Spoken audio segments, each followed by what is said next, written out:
My arrogant mother-in-law refused to let me sit at the head table at my own wedding, insisting only the wealthiest woman in the family deserves that seat.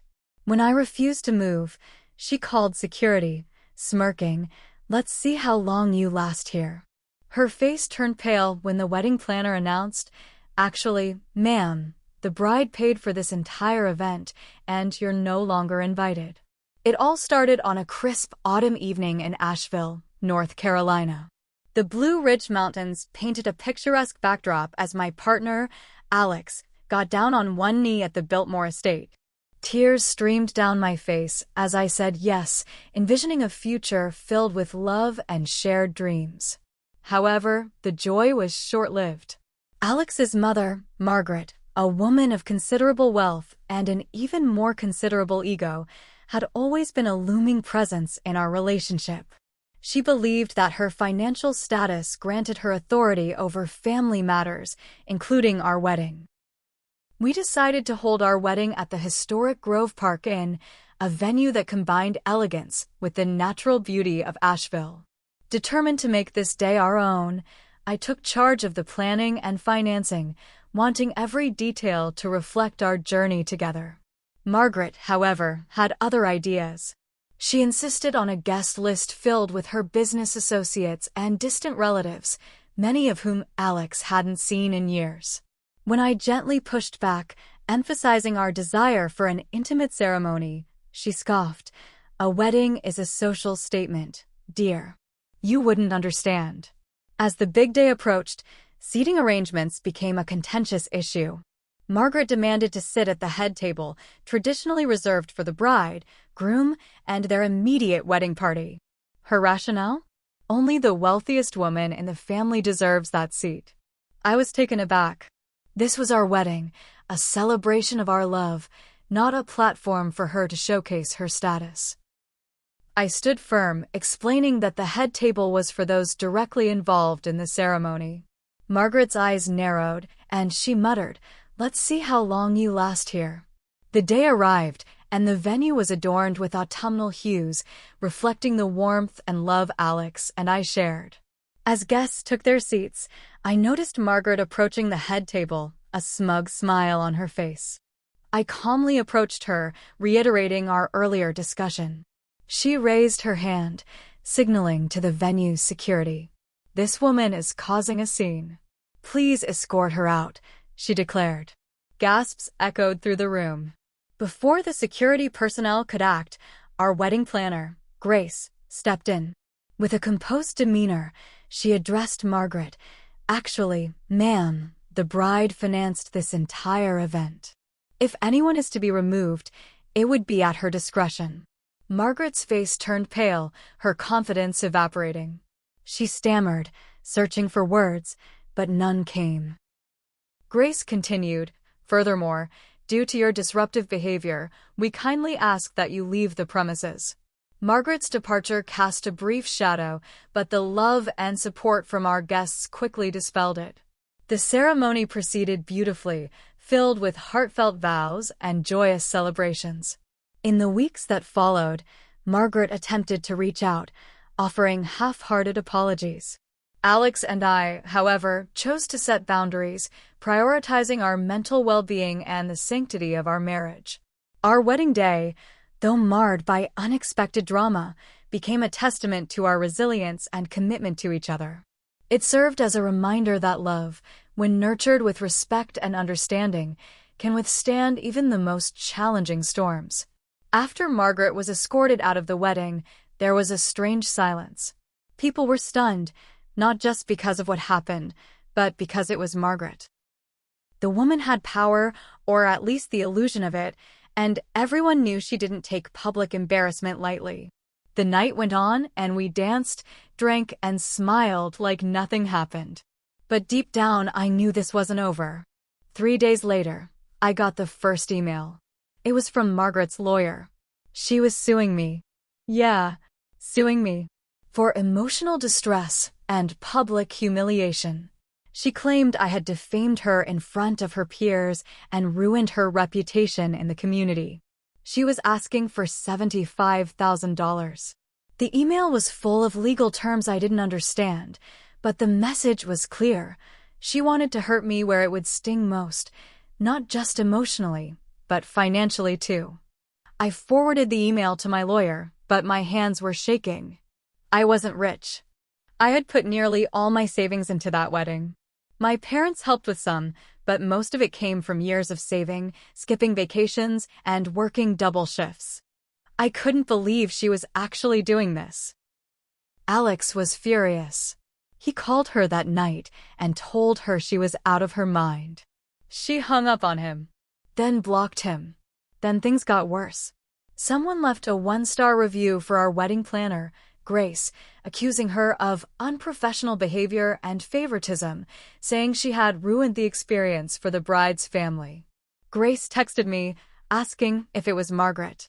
I didn't know for sure, but the writing style and petty tone screamed her name. Then one of my bridesmaids, Jenna, got an anonymous message on Instagram saying she should choose her friends more wisely. Another bridesmaid, Kelly, got an email pretending to be from our florist, demanding money for damaged rentals. The email was fake. Margaret was going after everyone involved. Alex and I decided to take a break from everything. We went to the Outer Banks for a long weekend to breathe. No emails, no phone calls, no drama, just the two of us and the sound of waves crashing on the shore. But peace didn't last.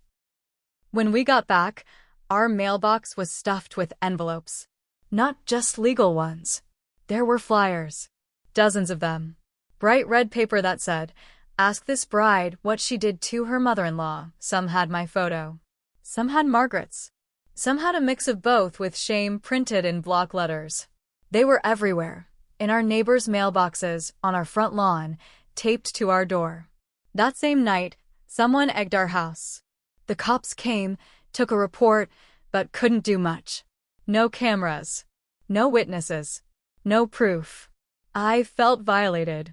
We'd just gotten married. This was supposed to be the best time of our lives, and instead, we were living in a soap opera where the villain was a woman who wore pearls and had a trust fund. I started documenting everything, every flyer, every fake email, every harassing message. I made a digital folder and added notes, dates, and screenshots. If she wanted a war, I was going to make damn sure I had evidence. That's when I decided to hit back. Not with lawyers. Not with drama. With truth. I wrote a long post on Facebook. I didn't name her. I didn't accuse her. I simply told the story of what happened at the wedding. I talked about the seat at the head table. I talked about the public scene. I included how I paid for the wedding myself. I kept it honest and calm. It went viral. People shared it, commented, sent messages of support. A few even recognized her behavior and said, "This sounds just like my MIL." Then someone from a local newspaper reached out. They wanted to interview me about toxic family dynamics and weddings. I said yes. The article ran with the title, "When the Mother-in-Law Can't Let Go, One Bride's Nightmare Turned Strength." It was classy, fair, and it didn't drag her name through the mud. But she still lost it. The next morning, we woke up to find our garbage cans turned upside down, our car keyed, and the word liar spray painted on our driveway. Alex was done. He filed a police report and got a restraining order. Meanwhile, my story kept spreading. I started getting messages from other brides. Women who went through similar things. Some of them had lost friends. Others lost money. A few had even canceled their weddings to escape family drama. I felt less alone. But that's when Margaret did something nobody expected. She hired a private investigator. We found out because he came to my work pretending to be a customer. He asked weird questions. One of my coworkers noticed he kept glancing at his phone, like he was recording. When I asked if he needed help, he said, "Just looking into your background. Curious how someone like you pulled off a wedding like that." He left before I could react. I was shaking. This was beyond petty now. This was personal, calculated, and cold. And it wasn't over. She was planning something. Something bigger. I could feel it in my gut. So I prepared. I didn't cry. I didn't panic. I waited. 2 weeks passed. The spray paint had barely faded from the driveway, and our nerves were still shot from the constant anxiety. I kept looking over my shoulder. Alex started double-checking the locks at night. We were exhausted, but alert. Then I got an email from a woman named Brielle. I didn't recognize her name at first, but she said she'd once dated Alex's brother years ago. She said she saw my post online and felt compelled to reach out. Her message made my stomach drop. She said Margaret had done something similar to her. Back when she was with Alex's brother, they were planning to get married. Small beach ceremony. Nothing fancy. Margaret had offered to help plan it. Brielle, young and naive at the time, agreed. She handed over parts of the planning. Then 2 weeks before the wedding, the venue canceled. Supposedly due to a miscommunication about insurance. Brielle found out later it was Margaret who called the venue, pretending to be her, and revoked the payment. The wedding never happened. The relationship didn't survive the chaos. I showed Alex the email. He stared at the screen for a long time, jaw clenched. I always thought she just didn't like Brielle, he said quietly. But this, he stopped talking. I could tell the puzzle pieces were finally falling into place for him. That's when I decided to dig deeper. I went to the county clerk's office and requested any civil case records involving Margaret. Nothing criminal, just to be clear. But there it was, 3 separate lawsuits filed over the past 10 years. One was against a former housekeeper, one against a catering company, and another one? Against a bridesmaid from Alex's cousin's wedding. The pattern was ugly. She inserted herself into weddings, tried to control the narrative, and when people didn't bend, she turned cruel. I compiled everything. I saved Brielle's email. I collected screenshots from Reddit, where people started anonymously sharing similar stories. Without even knowing they were all about the same person. I was building a case, not a legal one, but a social one. Something she couldn't erase with money or threats. Then it happened. Margaret made her move. One morning, Alex got a call from his job's HR department. Someone had submitted an anonymous complaint that he was using company time to plan a fraudulent wedding and spending company funds improperly. It was ridiculous, of course, and easily disproven. But the HR lady said something odd at the end of the call. She mentioned being a close family member. Said she was concerned for your reputation. Alex's face turned red. He called her. This time, she didn't hang up. She laughed. "You've embarrassed me in front of everyone," she said. "Don't be surprised if I return the favor." He told her he was done.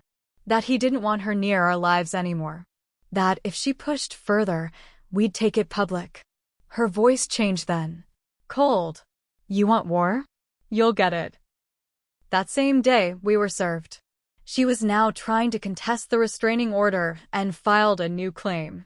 Claiming I had manipulated her son, orchestrated a smear campaign, and, my personal favorite, committed psychological elder abuse. She was framing herself as the victim. Her lawyers were aggressive.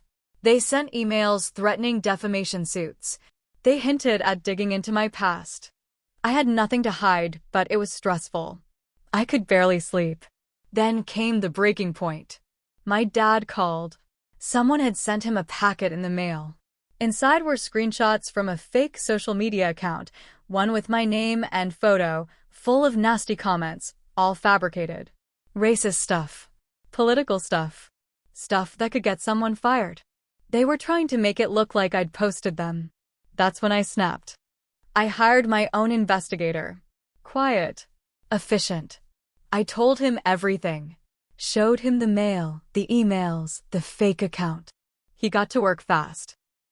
2 weeks later, he came back with a small folder and a USB stick. What he found was enough to burn the whole thing down. Margaret had used a PR consultant, someone she'd hired years ago during a tax scandal. The consultant specialized in digital smear tactics. The fake social media account? Traced back to an IP in her guest house. The flyers? Printed from a home printer, same one she used to send her Christmas letters. The private investigator? A known associate of her PR guy. I had everything. Every link. Every file. Every breadcrumb. But I didn't use it right away. I waited. Because if Margaret wanted a war, I'd let her think she was winning. Let her move the pawns. Let her think I was scared. And just when she thought she had all the power, I would drop the truth like a bomb. The weeks leading up to the court hearing were a nightmare. I kept quiet. Didn't post anything new. Didn't answer her lawyer's emails. I stayed calm, even when it burned me inside. Alex and I barely talked some nights. We were tired. Worn down. Love doesn't vanish overnight, but stress? Stress digs deep. It makes you wonder if you're even on the same team anymore. I started questioning everything, how we even got here. He promised to protect me. But I was the one fighting. And honestly, that's on me too. I thought I could handle everything alone. I didn't let him help like he wanted to. I kept thinking, I'll fix it. I'll make it go away. But the truth was, I didn't trust anyone to fight for me. Not even the man I married. That mistake was mine. Still, I had a plan. The night before court, I made copies. I uploaded everything, emails, photos, receipts, recordings, to a drive labeled in case she burns it down. I sent copies to my lawyer, my dad, and one to an online journalist who had covered toxic family abuse cases. Court day came. She walked in wearing a pale blue pantsuit like she was walking into a board meeting. Her hair perfect, makeup flawless. She even smiled at the judge. But behind that smile, her jaw was tight. Alex and I sat quietly with our lawyer. I wore a plain black dress. No makeup. Just enough strength to keep from shaking. Margaret's lawyer started strong. Said I emotionally destabilized his client, that I publicly defamed her and weaponized social media to destroy her reputation. He even said I'd turned the entire family against her. I stayed quiet. Then our turn came. My lawyer calmly stood and said, "Your Honor, we'll let the evidence speak for itself." She clicked the remote. On screen appeared emails one by one, sent from Margaret's personal account to the fake florist, the anonymous Instagram messages, even the draft of the flyer pulled from her home printer. Then came the voice clip. Margaret recorded on a phone call with the PR guy, saying, "If she wants to embarrass me at my own son's wedding, I'll show her what embarrassment really feels like. I don't care what it costs." Dead silence in the courtroom. Margaret's face turned ghost white. Her lawyer went stiff. The judge leaned forward, slowly removing his glasses.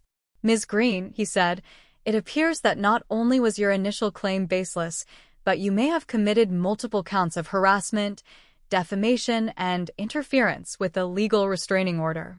She started to speak. "No." "Stop," the judge said, voice firm. "If you speak again without permission, I will hold you in contempt." Our lawyer didn't even need to ask for damages. The judge dismissed her claim on the spot and told her lawyer that if she pursued further legal action, sanctions would follow. As we walked out of the courtroom, Margaret didn't look at us. Her shoulders were hunched. People were whispering. But I wasn't done. That evening, I forwarded the full packet, the one labeled in case she burns it down, to the journalist. 2 days later, the article dropped. The bride, the monster-in-law, and the war that tore a family apart, they didn't blur her name. They didn't have to. It was public record now. The backlash was fast. One of her charity boards cut ties. A gallery canceled her upcoming art showcase. Her golf club, the one she bragged about constantly, membership revoked due to conduct unbecoming. And people weren't quiet about it either.